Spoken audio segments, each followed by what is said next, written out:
gentlemen, boys and girls, welcome to another episode of Nass the Pod, Season 4. Your favorite NBA host, Nass. Here to present, man. So, on this episode, on numerous occasions, I've, been very informative about, the Memphis Grizzlies and, my journey with covering them for Last Word on Sports. Shout out Last Word on Sports. And y'all better be peeping those pieces because I drop all the time. So, hope you guys are reading and enjoying those pieces. But specifically today on this episode, I wanted to kind of dive into the looming concerns with Ja Morant's scoring aggressiveness, his lack of a whistle this year, some of his inefficiencies, even though I'm not even really a big inefficiency, guy. Like, if you want to talk about efficiency with me, like, I'm not gonna dwell on it too much just because everyone talks about, oh, he was inefficient, but no one ever talks about why he was inefficient or what the defense did on this day compared to this day, and the scouting reports. And defense isn't just one-on-one in basketball. It takes a lot of communication, scouting report, like rotations, and it's not something you just get up and you just run LA Fitness and you just go defend. Like, obviously you can be a really good on-ball defender, but you can't just have one or two or three. Even if you have two or three good on-ball defenders, like, your defense still can be broken down. So that's how you really combat like efficiency stuff. You know what I mean? You don't know where this guy is on an opponent's scouting report or whatnot, or how much a team is, spending or practicing just trying to, negate, the opponent's production or, numbers or whatnot, or trying to limit their impact on the floor as a defender. So that's really what I have to say when it comes to like efficiency stuff, because I know like when I talk about Ja, people are gonna be like, oh, he's been inefficient this year. This and that. But, is the head coach putting him in right positions to be the best version of himself scoring the ball? Are his teammates helping him? Is he being blitzed? Like, this, if you don't watch the games, then it's kind of hard to just point at numbers and be like, oh, he's an inefficient player. You know what I mean? Allen Iverson, I'm pretty sure his field goal percentage career is probably like 42%.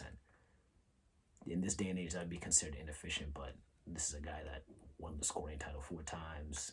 It's like top 5 in playoff points per game for his career. So you can see how the efficiency stuff, it can really, can get kind of nasty. But specifically with Ja Morant, I just feel like if the Grizzlies want to go, and obviously their main goal is to win an NBA championship, even if they want to consider themselves as like formidable Western Conference contenders, I think we just need to see not just Ja Morant put together like a significant stretch where he's able to, be on the court, but also be effective as a scorer. Now, I will give him credit, and I have given him credit. If you've read like some of my pieces, I've really given him, Desmond Bane, I've given those boys a ton of credit this year for their approach to the game, their approach to, really a team that outside of Ja, Desmond, Jaren Jackson, this team is not the most experienced team. I mean, you got like guys like Santi Aldama, Vince Williams Jr., Jalen Wells is a rookie two-guard that has taken on the responsibility of defending opponents' star scorers and guards. You have Scottie Pippen Jr., who was on a 2-way contract the year prior. Zach Edey, another rookie guy that, gets really significant rotation minutes. Jay Huff, another guy who's on a 2-way deal. He's basically a reserve. Like, there's some guys I'm forgetting about. But on the fly, like, this Grizzlies team, outside of their big three, like, it's a pretty inexperienced young team. But it's a good balance of, veteran stars with, Ja, Trip J, Desmond Bane, and then you have a bunch of, like, great plug-in 2-way, role players that can just do so many different things on the court, and they can help you. Basically, if this, like, for example, if the starters don't have it going, you have a bench that can close the gap for you, or, take a lead or whatever, because, I mean, the Grizzlies have the number 1 scoring bench in the league. So it's not a fluke where we have about 25 games left. It's not a fluke now. But I do have some looming concerns regarding Ja's, like, just consistency and just everything regarding scoring the ball. Because I do get it. I did just say I'm giving him credit for his approach and being selfless and not caring about the numbers and his shots and whatnot, and letting everyone kind of eat. And it's been, the success rate is evident. I mean, they've been second or third in the Western Conference all year. I think right now they slipped after last night's loss to the Kings. I know Ja didn't play, Desmond didn't play, Vince Williams didn't play. But right now, they're fourth in the West. They're tied for third with the Lakers, 10.5 games back of the Thunder. And right now, like, if you look at the standings, like, three through five. So Lakers, Grizzlies, Rockets, they're all separated by just a game. Rockets are fifth, and then obviously from 6 to 10, it's a crapshoot. Basically, the reason why I'm kind of touching upon this is I'm trying to combat the narratives that people are saying, "Oh, Ja's not the same player," or he's this, he's that. Like, this is a guy that last year after his suspension, he came in. I'm pretty sure the Grizzlies went 8-1 with him. He had a game winner in his first game against New Orleans. I watched that game live last year, I remember. And he was relentless and wreaking havoc and just, making guys better on the floor. And he was just outstanding in that game. And that was really the Ja Morant of old. This year, obviously with a deeper team, the GM Zach Kleiman converted a bunch of productive two-way guys to legit NBA contracts, like I mentioned about, Scottie Pippen Jr., who's done a phenomenal job backing up Ja, and J Huff, stretch five, who's been good when he gets his minutes. It's just a team that all year I've said, listen, 1 through 10, they can literally play 10 guys. Now, obviously in the playoffs, you're not gonna play 10 guys. You don't want to do that. I do think the Grizzlies won't take that leap into title contention. And I did talk about, I think, was it a couple weeks ago in my title contention hierarchy, I had them in the contender crashers. Like, the only reason those guys won't be a contender crasher, and if they can elevate themselves to being a title contender, a formidable title contender like Boston, Denver, Cleveland, the only way that is going to be a possibility is if Ja turns the clock back to being the Ja Morant of old. Now, part of it, I feel like, is he's just been, like I say, he's been selfless, his approach and everything. But another side of it has been, I think, the type of shots he's been getting. For my piece that I did on this, I did a huge deep dive on all the sorts of shots and sets that Ja's getting. I actually didn't mention this. Ja is currently on a 4-game streak of scoring 20-plus points. That's his longest such streak, like, this year. Ja hasn't had it. It's tough to believe. I'll say it again. Ja Morant, before these past 4 games that he's played, he has not had a streak longer than 3 games of eclipsing 20 or more points. Not 25, not 30, not 27, 20. He's averaging on the year, 20.1, 21 points per game. But part of that has been his approach. Like I said, he has had some nights where he just hasn't gotten it going. He's not getting the calls, which I feel like he should be getting, but he doesn't get them anyways.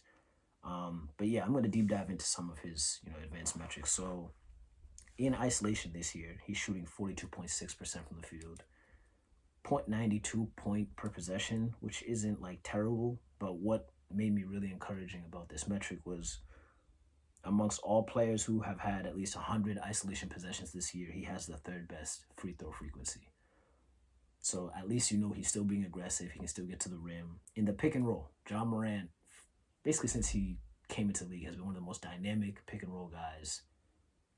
You think him, you think Luka, you think Trae Young, you think Dame, Steph, Kyrie. Those are that's what you think of when you think of the most, James Harden. I even mentioned James Harden. Those, when you think pick and roll, those are the guys you really think of. Those are the pick and roll maestros that you think of. Ja Morant has only run 206 pick and roll possessions this year. He's averaging 0.81 points per possession, and he's shooting 41.7% from the field, and his frequency is 26.4%. So out of all his possessions, he's 26.4% of the time it's going to be a pick and roll. And I feel like that's kind of tough for a guy like that, because this is a guy, Ja Morant, who is not known for being the most polished jump shooter, even though I will say there's been some games where I've seen him, take some 12, 15 footers. I'm just glad that he's taking the shot, because in the playoffs, you already know they're going to try and build a wall, and they're going to try and force him to shoot. That's basically the only way to combat Ja Morant, is to let him shoot. But when Ja's shot is falling, and there are some nights where it's falling, he's one of the best in the game. It's hands down, not even, there's just no way to combat that, because now you're biting on the hezzy, you think he's going to cross this way or go that way. He's trying to get into the teeth of the defense in the paint. but now you have to go over the screen because you don't want to let him shoot. If he's hot, he's going to keep shooting. If he's making them, he's just going to make you pay. Over his last 4 games, he's 4 for 37 from the three-point line. Has been going through a tough stretch, but on the other side of that, he's hit 30 of his last 30 free throws. So over his last 4 games, he hasn't missed a free throw, 30 in total. I do think that Taylor Jenkins should do a slightly, I don't want to say a better job, but I feel like he should prioritize Ja getting into the paint early. And a couple games ago against the Knicks, like you saw in the first quarter, he was really, really aggressive, and that was the Ja I wanted to see. The Ja that was going to put pressure on guys early, just so he can get in the rhythm. Because when he gets in the rhythm early, it's just hard to take him out. And now he's giddy, he's jumping all over the place, he's getting the crowd electric, he's getting guys involved. He's tossing alleys. He's just being Ja Morant. He's thriving in transition. Like, this is the Ja that we know. Ja Morant, I do think that Taylor Jenkins, because I honestly feel like with more tape, more film, people know to go under the screen on Ja Morant, force him to hit you with a jumper, which obviously makes it a little bit tougher for him to get into the teeth of the defense, look for foul calls, get to the free throw line, and generate that offense off his biggest strength, which is, driving to the basket, utilizing his athletic ability, and doing all that fun stuff that we've just enjoyed seeing from Ja since he got drafted in 2019. With the improved film, I do think that's been part of the reason of why he's had some underwhelming nights shooting the ball, is that teams just kind of know what to expect from him off the pick and roll or off the dribble. His game is not as unpredictable as years past. But I do think that, personnel-wise, now Zach Edey has been starting next to Jaren Jackson. Jaren Jackson, as we know, is not a center. He's a power forward. He's not the most tenacious rebounder. I think he averages like 5-6 rebounds, a season. I think even for his career, he's like a 5-6 rebound a game guy. I'm not going to get on Jaren Jackson and his rebounding stuff. Zach Edey, he's been okay. He's been good. You know what I mean? He's been good in spots, but the Grizzlies don't go for him for offense. Now, obviously, if he's rolling off the pick and, there's an alley-oop there, like, okay, Ja may throw it to him. He may score. He may catch it, bring it down, pump fake a couple times, go up, convert. But I do think defenses will live with that. Teams will live with Ja passing the ball to Edey and making him shoot off the pick and roll. Now, in my head, though I do know that Jaren Jackson is not a 5, I do think if you run some more pick and pop with Jaren Jackson, who's shooting, I believe, like 37% from 3, who has taken a complete leap as a scorer. He has this patent floater. I'm pretty sure he leads the league in floaters, Jaren Jackson Jr., a big man. He's got incredible touch. He's just a lot more comfortable with the ball in his hands. Now, I do think that with Jaren's ascendance as a scorer in the half court, I do think Ja can benefit from that, because now it just stretches the floor more. People will let Zach Edey, take shots. He's a rookie. They know he hasn't been there before, so they'll live with Ja dishing him the rock. But now if you're running more pick and rolls with Jaren Jackson and Ja, I feel like those screen and rolls, those screen and pops, those are a little bit unpredictable. Those are a little bit more difficult and trickier to defend. And I just don't think that teams can just go 40 minutes keeping Ja out of the paint. Like, at some point, he's going to get into the paint. That's just how dynamic he is. Like I said, he's hit 30 of his last 30 free throws. Assessing Ja's year is funny, because people have been, the narrative around him has been like, oh, he's fallen off. He's not the same guy. He's peaked at 25, which is insane. I just feel like Taylor Jenkins should prioritize certain sets for Ja Morant so he can get in a rhythm early, because everyone else has pretty much kind of turned it around in terms of just offensive efficiency. Like, Desmond Bane was going through a tough stretch early on this season, but he was also dealing with injuries. But now his shooting numbers are back up to on to par. His 3-ball, field goal efficiency. He's, dishing the rock too. He's, passing the ball, getting guys involved. He's rebounding at a high level for the 2-guard position. He's defending. Like, I really couldn't say much about Desmond Bane. But for Ja specifically, if this team wants to take that next leap, like, he has to be that go-to crunch time scorer. And I mean, we've seen it the past couple of games. Yeah, he missed that layup against the Knicks in regulation, but you live with those shots. You're going to live with Ja going one-on-one with a defender on him, and you're going to live with him creating a high-quality shot for himself and putting his team in a position to win the game. And then you saw the Suns game. The Suns were up, and then, the Grizzlies just kept climbing, chipping in, and then Ja had a terrible shooting night in that game. The guy ends up with, I think he had 13 points or 12 or 13 points between fourth quarter and overtime, out of nowhere, and the Grizzlies were able to pull one out after spending most of the game down. And even the game before that in Orlando, their away game in Orlando, Ja also wasn't having the most prolific shooting night. When the Grizzlies needed him most, he was able to deliver, and they got a win. So I just feel like with Ja, we just need to see. I feel like we just need to see more usage. I understand that, and I've said all year, I've wrote about it in my articles, like this team is deep. Ja and Desmond Bane have done a phenomenal job just, sitting back, letting other guys eat, just, being the decoy guy, being that role guy for this guy. I've seen it. But now with 25 games remaining in the season, you're sitting right now at the 4th seed, 10.5 games back. You got to think about it. It's the Lakers and the Grizzlies. Now you're like, where do you want? You want home court, obviously. It's tough to play Memphis.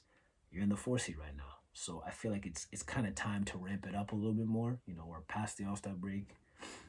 Guys are healthy. I know Ja and Desmond Bane didn't play, yesterday against the Kings, but I thought honestly it was more of a maintenance thing. They did come out with like the undisclosed injuries or soreness or whatever they're dealing with, but they had just played the day before and they've been playing a lot of basketball lately. I just think that Taylor Jenkins needs to tighten the rotations a little bit more. I think he also needs to prioritize Ja as a tone setter, as a scorer. Like, there's a bunch of scorers on this team, but this team will only go as far as Ja Morant goes. Ja Morant, just whatever he's doing right now this season, it's not going to be there in the playoffs. It's just not going to be good enough. And I'm sure he knows better than I do. You want to take advantage of these opportunities. You want him to get his scoring reps in. I don't even think Ja's even eclipsed 40 points for the season. I'm a little concerned about their opponents, their win-loss record against Western Conference playoff teams. Something that you want to keep your eye on. But then again, like, I came into this year saying that, listen, the Western Conference is just nuts. Like, you got teams like the Portland Blazers who, they'll win a back-to-back against, like, the Wolves or the Suns. And it's just a really, really unpredictable, conference right now. So the 2nd seed to the 5th seed, the Nuggets, Lakers, Grizzlies, Rockets, those guys are separated by 2 games. Then the 6th seed through the 11th seed, which is currently held by the Phoenix Suns, separated by 4.5 games. Clippers, Warriors, Kings, Timberwolves, Mavs, Suns. So the Warriors, Kings, Timberwolves, and Mavs right now are in the play-in. The Suns are 3.5 outside of the 10 seed for the last spot, and the Clippers are only holding a half game advantage above the Warriors for the 6th seed. So the fight for the 6th seed is going to be on. I don't really have much to say, really. I just wanted to talk quickly about Ja. I just feel like we haven't seen the most polished version of Ja. Now, what I have been giving him credit for, I do like some of his takes. He has been a little bit more active taking the mid-range shot.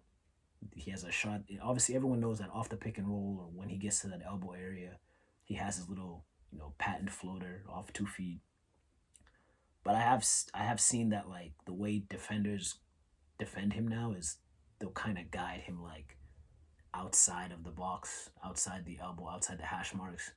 And he has this, like, fadeaway, like, jumper that he's comfortable taking. I've seen him hit him a couple times, and I've seen him miss a couple, but I do think that shot is going to be in the playoffs. And if he continues to kill people with that shot, it's going to open up stuff around the rim, and before you know it, teams aren't going to be able to guide him towards those hash marks. He's going to be able to get into the restricted area and do all that fun stuff that he does. So I'm not out on Ja. I do think that the Grizzlies will not be a Western Conference Finals team unless Ja takes it up a level as a scorer, efficiency-wise, aggressiveness-wise. And he has, since the All-Star break, I will give it to him, he has kind of he's attempted to set the tone more in that department as a scorer. But it's gonna be interesting. It's gonna be an interesting finish in the Western Conference because right now the season ended, they would be hosting the Houston Rockets, and that's a team that loves to defend. So I don't really know what their season series is yet, but that's a team that loves to defend. But yeah, I usually don't do this because I did write a piece on this in detail. Obviously, I'll probably drop the link in the bio, but yeah, I just do think this is really, really, really important. Like, Ja needs to, he needs to get back to who he is, because we all know who he really is. And there's been some stuff recently about, his social media stuff and saying he hates social media. He's only on here for sponsorships and stuff like that, which I understand. Like, social media can be a pretty nasty place, I can imagine, for, someone of his status. But, sadly, that's kind of what he signed up for, being an NBA superstar. And at the same time, I don't know why he's not getting a whistle. I know I read you guys' metrics about, his free throw stuff. I know I read you guys' metrics regarding his free throw stuff, but I'm not sure why he's doesn't have a whistle. He just doesn't have a whistle, and he's so aggressive. He's a really, really aggressive point guard. He tries to get into the paint a lot. Not sure why he doesn't really have a whistle. You saw that they threw out Ja Morant, I think 2 weeks ago in Memphis. I guess he was mouthing off, but if you've been really following the Grizzlies this year and Ja Morant, like, he has just not been getting the calls that, he should be getting. He's still the best player, franchise star on arguably the second best team in the West right now. I know Jaren Jackson has been outstanding, and he might be in the running for Defensive Player of the Year. He's probably going to make an All-NBA team. He's probably going to get a really big max deal. But this is Ja's. You know what I mean? Like, this team will only go as far as Ja goes. So can't wait to unwind the last 20 games of the year. But yeah, just a little quick one. Just something that was on my conscience, and I felt like, gotta let the people know. But I'll tap in with y'all a little soon. 20 games left, man. Hope you guys are watching hoop. The real hoop fun starts soon, but it's gonna be a really, really fun finish to the season, especially in the Western Conference. So that's another episode of Nass the Pod. Appreciate y'all, man. Season 4-ish. You already know what's going down. All right. Peace.